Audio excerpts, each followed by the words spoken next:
chance to say hi to everybody? That was fast. You guys got to get some good highs in. Make sure you look around and see who's here. What a great opportunity. All right. Hey, I'm glad to see you guys. Good morning. Everybody, good morning? Good morning. All right. I can't believe it, but actually, there's a lot of things happening, and Easter is actually 3 weeks away. I'm glad that Easter is a little bit late this year, because Easter always follows the lunar calendar, because it's kind of cold out, but Easter is still just 3 weeks away, so I want to ask you guys to get ready for that. In terms of the messages, we're coming out of a series. We have been talking about what it means for all of us to be the best me that God wants us to be. That's what we've been talking about. And we are coming out of that. And I would like to kind of have us refocus on this theme. There are seasons to this Christian calendar, and we're in the season of Lent. And Lent are the 40 days leading into Easter. And in those 40 days, a lot of people will fast, meaning original understanding is that you don't eat. You don't eat any food. You don't drink any water, right, for 40 days. It's like grueling, right? But in our contemporary time, people have kind of modified that, and they will fast from something. Some people will give up, like, TV. Let's see if we have a slide here. There we go. Right? We'll go, oh, for the season of Lent, I'll give up TV. Or some people will say, I'll give up junk food. And I saw that junk food, that's my enemy.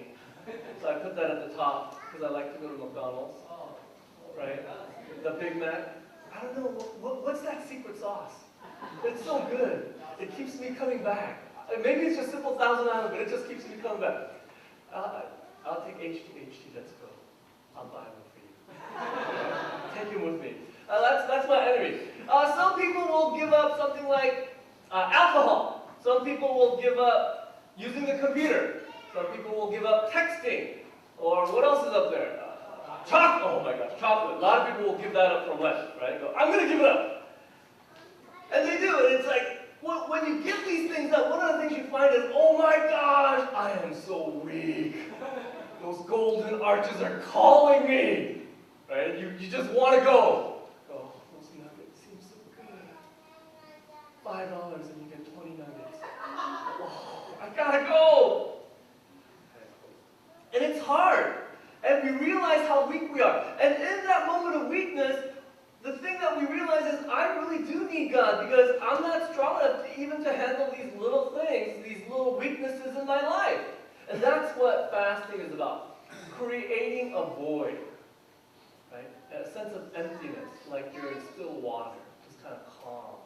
Right? Go, emptiness. And it's do you like that? Take a deep breath. And it's nice. A sense of emptiness, a sense of void, a sense of peace, and we create that.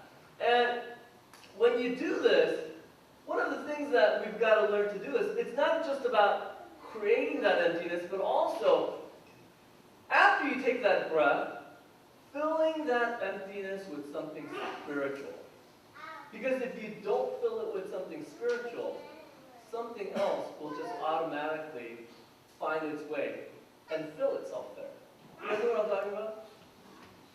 For me, when I have free time and I'm in the office, my finger will be on the mouse and go, click, and guess where I'm at? Next slide. No, you go to Shopee too. eBay, but you go Facebook, and I'm sitting there going, I wonder what Pastor Paul is doing. You go, oh, dang, why does he look so happy? And what are those big fruits by his head? Oh, looks like he's about to eat one. Oh, he looks so good. Then I'll go, hey, I wonder what Ryan's up to. You go, nothing much. Next page. You go, I wonder what Don is doing. Oh, Don looks so good! And he looks so good in those shorts! Right? I wonder what Han is doing. Wow, Han looks so handsome! It's like male crush. He looks so handsome! With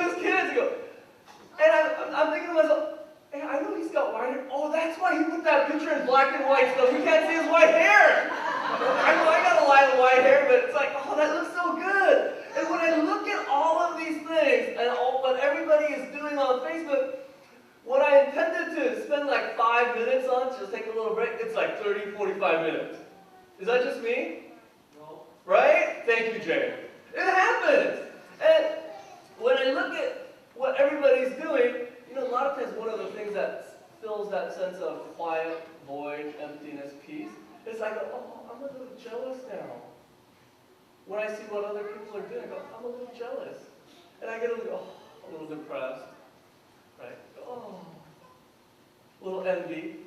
All of that's going on. And what I'm trying to say is simple. Unless you fill that moment of emptiness, a little peace in your life after you enjoy it a little bit, things will find their way into that space. We have to intentionally go about bringing God into our life. That's what I'm trying to say. Holy Week is coming up, and that's the 1 week leading into Easter. And that is going to be April 18th to the 24th. And I want to invite you guys, if you haven't tried fasting in this season of Lent, I want to invite you to try it now. Or at least try it during the Holy Week. Just try it. I'm telling you, when you give up something, you go, oh, all of a sudden, it feels like there's a whole big emptiness in your life. It really feels that way. And for you to intentionally bring God into that space. That's what it's about. And in our season of Lent, now we're getting to the message for today. I want to encourage you to ask the right question. Okay? That's the challenge for today. Ask the right question in the season of Lent. I think sometimes, as we're seeking answers in life, I know I am, and I'm sure many of you are also, as we're seeking answers in life, we don't get the right answer. And I think it's because we don't ask the right question. That's pretty simple, isn't it? We don't ask the right question, especially as we try to live with God and try to understand what it means to follow Jesus and be like Him. We've got to ask the right question. What does it mean for me to be a child of God in my life? Right? We've got to ask the right question. But I think it's human nature for all of us to ask the wrong question. We like to ask the wrong question. And here's the question that I'm not going to deal with, but something for you to really think about and struggle with, especially if you're in a small group. Go talk about it in your small group. And the question is, why do we ask the wrong question? Think about that. Why do you ask the wrong question in your life? And we can see this being repeated over and over in the life of the disciples. Okay, it's not just you, and I'm not trying to get down on you. It's human nature. It's been going on ever since creation, right? Ever since Adam and Eve, it's been going on. We're asking the wrong question. And that's what happens in the passage for today. When we look at the Gospel of John, right? As Jesus walked along, it says, he saw a man blind from birth. And this is he and his disciples. And his disciples asked him, Rabbi, meaning teacher, a holy teacher, right? Rabbi, who sinned? Who did something wrong that this man or his parents, that he was born blind?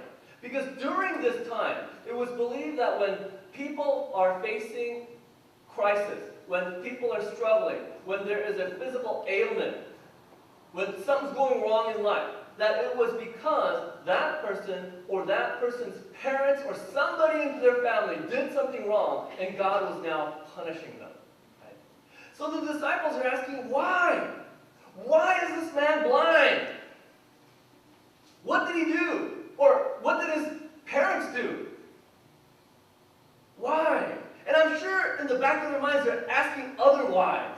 Like, why is this blind man begging at me all the time? Why? I think hopefully if we can be honest with ourselves, we ask similar why questions. We do. We like to ask why. I know I do. Here's a picture. when you are in a restaurant, and we have to go back a slide, and you see this, what are you thinking to yourself? I don't know what you guys are thinking, but what I'm thinking is, why is that baby still in this restaurant? Or, why are the parents not taking that child out? Right? Or the next slide, you're walking down the street and you see this. And what's going through your mind? Why do people have to beg for money? Why can't they get their life together? Right? Those are a lot of thoughts that go through our heads. And the next slide shows a lot of crisis that's going on in our world. And some people will ask, why did the tsunami have to happen in Japan? And I got to get, because, I'm, as one person who is a church leader, I think church leaders should stop answering this wrong question. Because people will ask church leaders, why did the tsunami happen in Japan? And church leaders try to answer that. They answer the wrong question. Why did the floods have to happen in New Orleans? Why did people have to die in New Orleans? And church leaders try to answer that. It's the wrong question. When you answer a wrong question, you're going to get a wrong answer. Why does war have to happen all over the world? Why are people dying? Why in parts of Africa are war going on? Why are people dying? But listen to what Jesus says. It's not about asking why.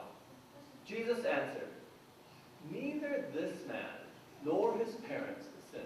Meaning, this man didn't do anything wrong. His parents didn't do anything wrong. And if not anything, as you guys sit here, I would assume that there is some difficulty in your life. If not everybody, some of us are struggling with something. And the good news for today is this. It's not your fault. Okay? Some of you who do bad things, maybe it's your fault. But a lot of times when bad things are happening in our life, it's not your fault.